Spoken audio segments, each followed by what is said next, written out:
porque la educación es el camino hacia la paz. Nosotros vamos donde están las historias, buscando la verdad de maestros que hacen grande Colombia.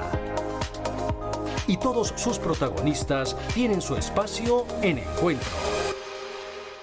Hola, muy buenos días, bienvenidos nuevamente a Encuentro, el programa institucional de la Federación Colombiana de los Trabajadores de la Educación. Hoy nos encontramos en la Quinta de Bolívar y la invitación es para que en estas vacaciones de mitad de año pues disfruten en familia y, cómo no, amplíen sus conocimientos a través de la lúdica de nuestra historia.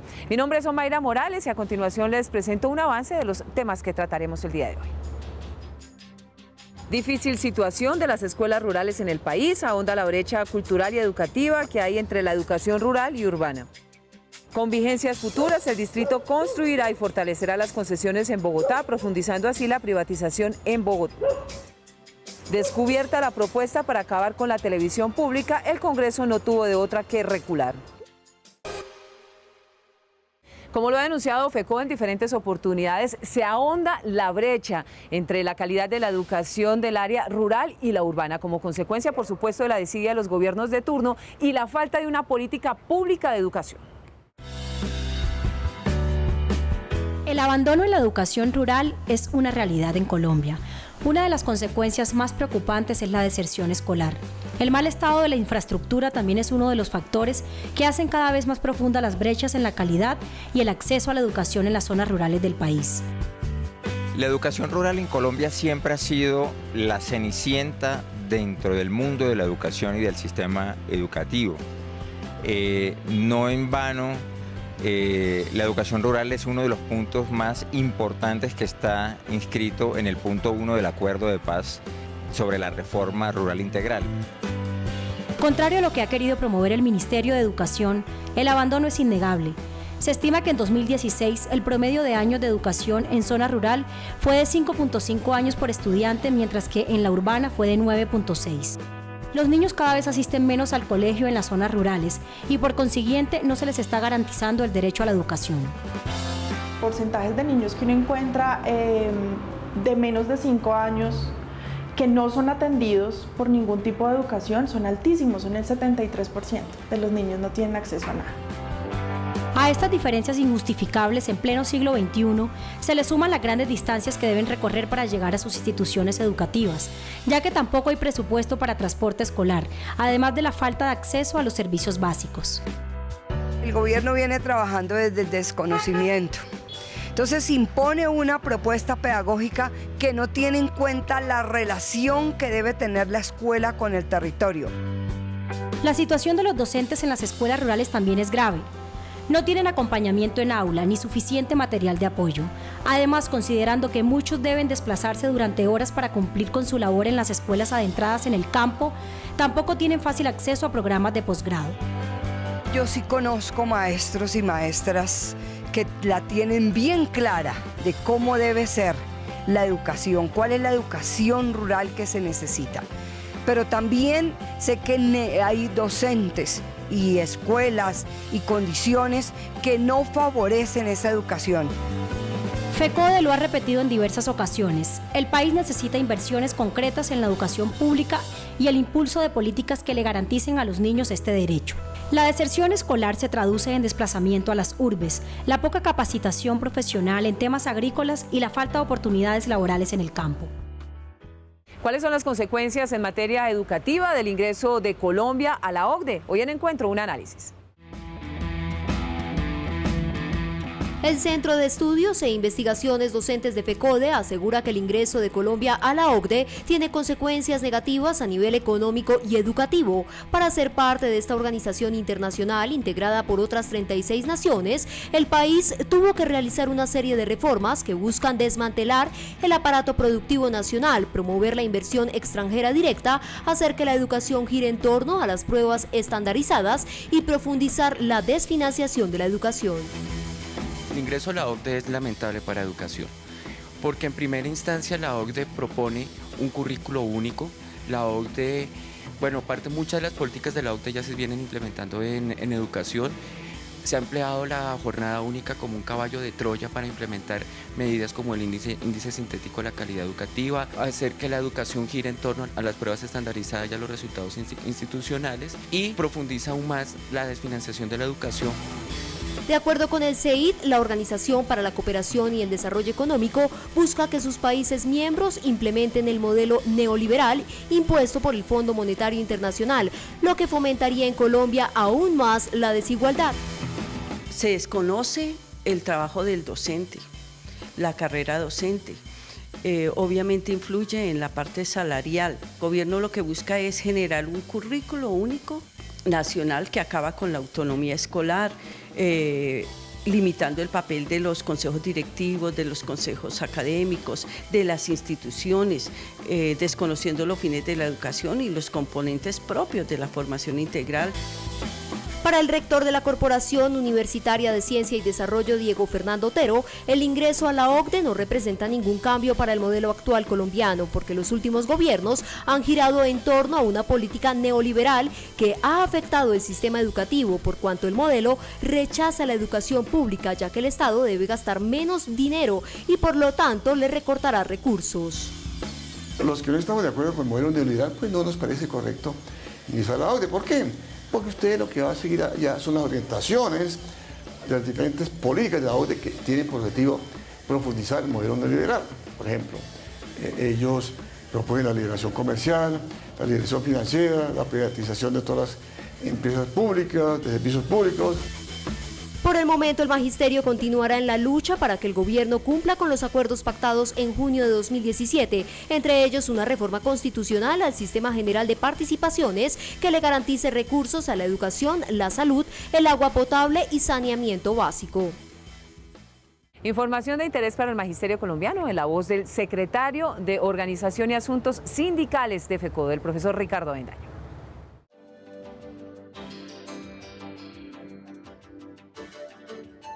Compañeros y compañeras, muy buenos días. Fraterno saludo de nuestra Federación Colombiana de Educadores FECODE. Aprovecho esta oportunidad para denunciar nuevamente el asesinato de líderes sociales que viene ocurriendo en forma impune a nivel nacional, al igual que la persecución a nuestros compañeros docentes en las diferentes zonas del país. Es lamentable que a estas alturas de la historia colombiana todavía se sigan presentando este tipo de situaciones y en donde las autoridades colombianas no presenten resultados positivos en contra de estos asesinatos y de estas persecuciones. Por otra parte, quiero recordarle a los maestros del municipio de Valledupar que a raíz del debate que le realizamos de control político a la ministra de Educación el día 17 del mes de abril en la Comisión Sexta del Congreso de la República, Cámara de Representantes, se pronunció la Procuraduría Nacional dándole la razón a los maestros del departamento del Cesar y de Valledupar en el sentido de que mientras exista un fallo del Tribunal Contencioso Administrativo del Cesar, el gobierno nacional tiene que seguir pagando la prima de antigüedad como se venía haciendo.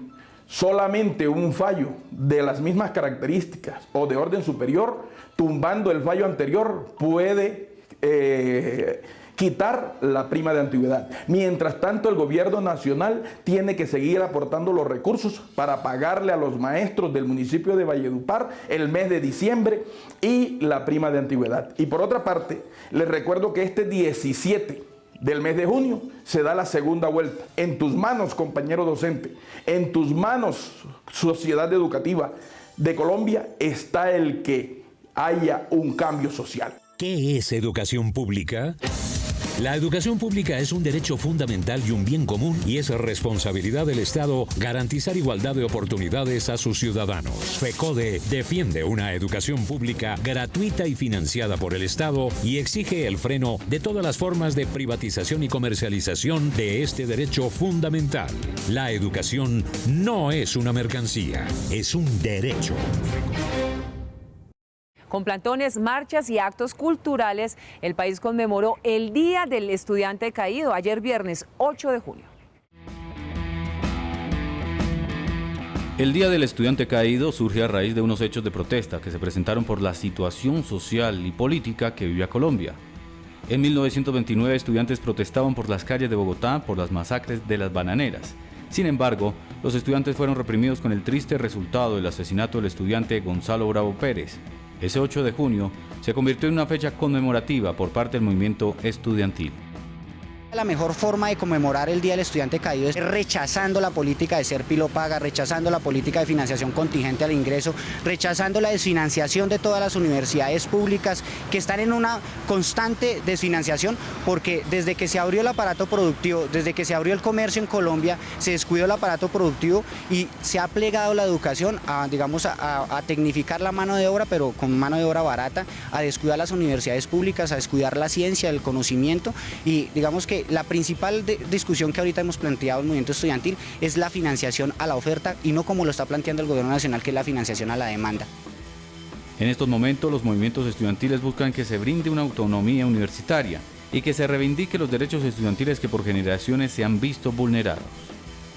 En el 2011, con la Mesa Amplia Nacional Estudiantil, los estudiantes tumbamos una reforma a la educación que introducía el ánimo de lucro, y es una de las muestras de que cuando nosotros queremos y nos lo proponemos y trabajamos y nos organizamos duro, pues podemos conseguir cosas. Entonces, en este momento, el mejor homenaje a toda la historia de movilización que tienen los estudiantes de la educación superior es poder plantearnos una hoja de ruta de movilización, no solo para este semestre, sino para el próximo semestre, con el objetivo de exigir los recursos que nuestras universidades se merecen. La lucha del movimiento estudiantil colombiano ha estado llena de mártires y de jóvenes que han brindado un espacio o camino en pro de los derechos estudiantiles, entre ellos las que se mantienen actualmente, que es buscar mayores recursos para el sector educativo y mejorar la financiación para poder buscar una educación pública de mayor calidad. El alcalde mayor de Bogotá, Enrique Peñalosa, continúa fortaleciendo la nefasta fórmula de los colegios por concesión en el distrito, pues acaba de comprometer cerca de 400.000 millones de pesos para los próximos 10 años para estas instituciones, y con esto le pone la lápida al sector público. Por un valor cercano a los 400.000 millones de pesos a precio del 2018, el Ministerio de Hacienda aprobó el proyecto de acuerdo 263, por el cual autoriza a la Administración Distrital por medio de la Secretaría de Educación para que los colegios en concesión, 13 en particular, de los cuales uno está en construcción y otros en proyección en Usme, Ciudad Bolívar, Bosa y Kennedy, sean una realidad en Bogotá. Aquí se trata de entregarle los recursos públicos y el patrimonio público a los operarios privados, la mayoría de ellos operarios privados ajenos a la educación, cajas de compensación, confesiones religiosas. La escuela tiene una función en la sociedad y no puede ser relevada. Entonces, cuando decimos que no es legal, es porque el Estado no puede contratar el servicio, salvo en los casos en que el Estado no pueda atenderlo, y no es el caso de Bogotá. A los 25 colegios existentes administrados por particulares hoy se les suman 13, con recursos del distrito asegurados para los próximos 10 años. Una práctica que inició con Cecilia María Vélez en 1999. Instituciones que iniciaron con jornada única y después de 17 años el 20% de estas concesiones están en jornada doble. Una práctica que deja ver la política privatizadora excluyente que afecta a la educación, su calidad y, cómo no, al magisterio del distrito. No tiene sustentación pedagógica. Estos colegios no es cierto que sean superiores a los colegios oficiales en promedio. No estamos de acuerdo con que la secretaria, para justificar estas concesiones, haga un desprestigio solapado o abierto de la escuela oficial o de los colegios o del magisterio estatal. En Bogotá, con el programa Ser Pilo Paga, se arrincona la educación pública mientras se destinan por 10 años multimillonarios recursos para los colegios en concesión. Las instituciones distritales se dejan caer para satanizar la infraestructura, la educación y la calidad. En la capital, cupos hay, maestros hay y educación de calidad es lo que más hay. El accionar del alcalde Peñalosa desconoce la ley, pero está amparado por el gobierno nacional y el Consejo de la Ciudad. Así, el futuro de la educación pública, incluyente y participativa, tendrá a desaparecer. Hoy en Encuentro destacamos la labor de un grupo de maestros del Colegio Kennedy, ubicado al sur de la capital de la República, con su proyecto pedagógico de resolución de conflictos sociales para su entorno. En el Colegio Kennedy, al suroccidente de Bogotá, se creó en el 2004 Vivo Conviviendo, un proyecto de derechos humanos que busca reflexionar sobre el problema de los entornos, de la calidad del entorno de cada ciudadano, reflexionando sobre el respeto al ambiente, la naturaleza y la equidad mediante el desarrollo de una temática durante el año. Cada curso van trabajando el tema para ser compartida en el foro que se realiza al final del año para reflexionar la defensa y reconocimiento de los derechos humanos. Que es una charla, por lo general viene un experto y esa charla la da. Por ejemplo, hemos tenido madres de Soacha, hemos tenido defensores de lo que es todo el proyecto de la cuenca del río Tunjuelo, no le saque la piedra a la montaña. Entonces vienen estas personas a reflexionar con los muchachos, inclusive hubo personas que vivieron y sufrieron el problema del desplazamiento y también se trabajó. Entonces ellos vienen y hacen como la parte de la sensibilización. En el 2011 el proyecto genera la necesidad de compartir estas experiencias y de recopilar año tras año todo el material de investigación. Así nace la revista Ocio para Pensar. La revista me parece un espacio muy importante para los estudiantes porque permite generar un espacio de participación, cosa que en la juventud actual es muy necesario. Al finalizar el foro se realizan mesas de trabajo junto a varias universidades invitadas.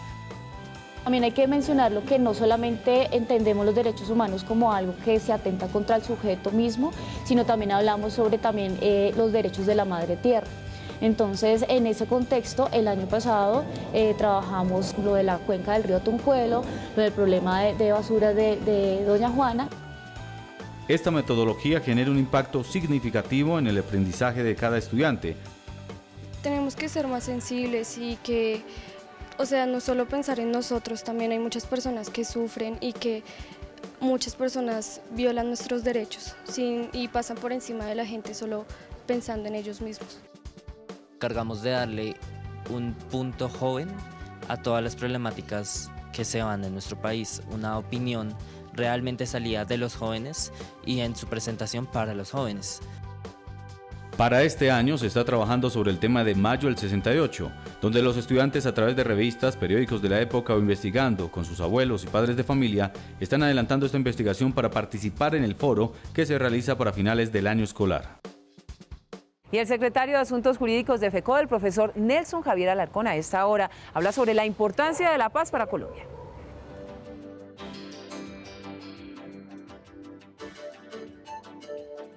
Muy buenos días, un saludo muy cordial y fraternal al magisterio colombiano. Hoy queremos nuevamente reafirmar nuestra posición frente al gobierno nacional y hacer las exigencias pertinentes por el no cumplimiento de los acuerdos pactados del año inmediatamente anterior. Señora ministra, le exigimos, FECODE, los maestros y maestras de Colombia, vinculados a través del decreto 1278, que se publique ya la tercera convocatoria de la evaluación de carácter diagnóstico formativo, porque hoy usted, en cabeza de este gobierno, tiene represados los ascensos de los maestros y maestras de Colombia. En segundo lugar, también le exigimos, señora ministra y gobierno nacional, que tiene que expedir el decreto para la convocatoria de los cursos para la segundo cohorte, ya que hoy han incumplido también este acuerdo. Y en tercer lugar, queremos hacer el llamado fraternal y cordial a nuestros maestros y maestras de Colombia, a la comunidad educativa, a nuestros jóvenes y a nuestros estudiantes, a que votemos por la paz en Colombia el próximo 17 de junio. Los maestros y maestras somos hombres de paz, somos honoríficos en cada uno de nuestros tratos, de nuestras cosas, de lo que hacemos, el quehacer pedagógico, y por eso queremos un cambio en este país para transformarlo con una paz, con justicia social. Por eso hacemos la invitación a nuestros compañeros y compañeras, maestros y maestras, para que reafirmemos este pacto social y que podamos concluir en una educación pública con calidad y gratuidad para todas y todos los colombianos.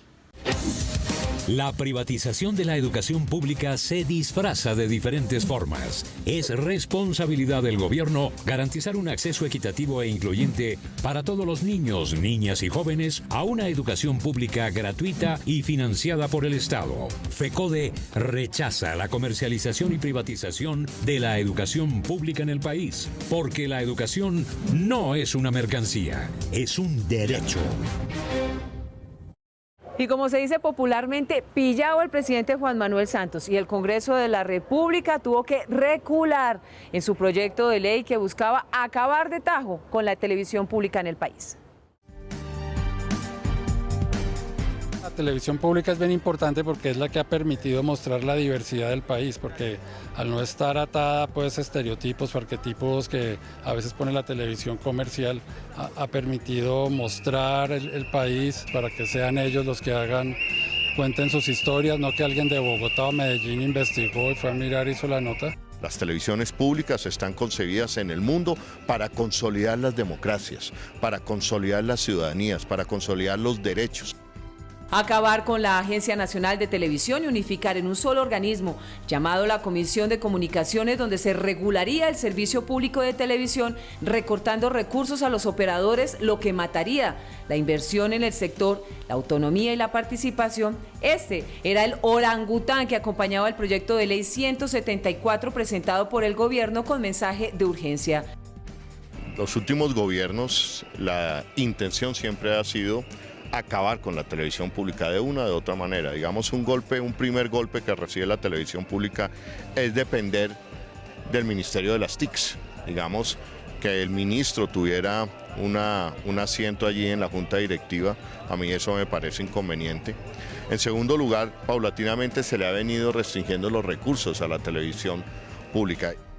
El debate en la Comisión Sexta estuvo acompañado de los representantes de los canales públicos y comunitarios que tienen el acceso independiente al 95% del territorio nacional.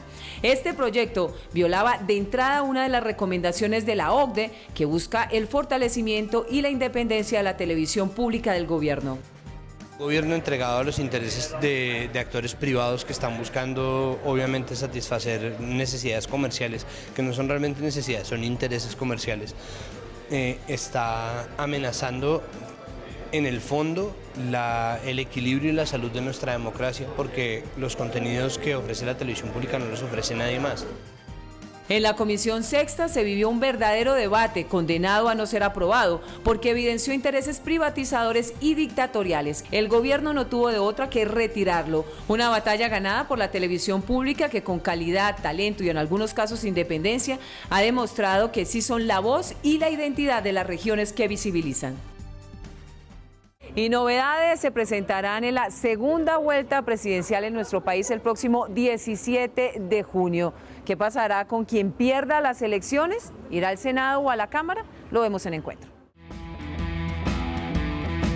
En un hecho inédito en Colombia y fortaleciendo la oposición política, el próximo 17 de junio, en la segunda vuelta presidencial, uno de los dos candidatos, Duque o Petro, volverá a la que fuera su casa política, el Senado, y las vicepresidentas irán a la Cámara. Esto con el objeto de que su representación política no desaparezca del panorama público en los próximos 4 años. Esa reforma a la Constitución se produjo en el contexto de prohibir la reelección del presidente de la República, prohibición que venía de la Constitución de 1991 y recordemos en el año 2005 fue restablecida para permitir la reelección inmediata de un presidente de la República. Por primera vez en la historia política del país, no operará una de las particularidades del sistema presidencial, el juego de la suma de cero. Es decir, el ganador se lleva todo y el perdedor desaparece en las sombras. El 17 de junio, el que no alcance la mayoría se convertirá en el jefe único de la oposición, con fuerza y legitimidad para modificar la dinámica propia del Congreso de la República. ¿Qué efecto podría tener esta reforma? Creo que ayudaría a refrescar el control político institucional, que los sectores que no se encuentran representados en el presidente de la República a través de su vocero puedan desarrollar una labor de fiscalización de manera independiente a quien obtiene el poder y puedan estar alimentando y enriqueciendo el debate y el control democrático en el Congreso de la República. El 20 de julio se estrenará el Estatuto de la Oposición, un hecho que se esperaba desde la Constitución del 91. Hasta el momento los candidatos Duque o Petro no se han pronunciado sobre si aceptarán o no. Sin embargo, estamos frente a un derecho personal que en cierta medida permitirá materializar sus propuestas desde la crítica y el seguimiento político. Y a esta hora saludamos al profesor Luis Eduardo Varela, primer vicepresidente de FECODE, quien nos editorializa nuestro espacio de hoy. Un cordial saludo para toda nuestra teleaudiencia. Los días 7 y 8 de junio conmemoramos en nuestro país el Día del Estudiante, más exactamente en Colombia en honor o en recuerdo al estudiante caído Gonzalo Bravo Pérez de la Universidad Nacional. Un 7 de junio los estudiantes de la Universidad Nacional y todos los estudiantes se movilizaron, especialmente en Bogotá, en contra del nombramiento como jefe de la policía del general Cortés Vargas, quien venía de agenciar y de dirigir la masacre de las bananeras en el departamento del Magdalena.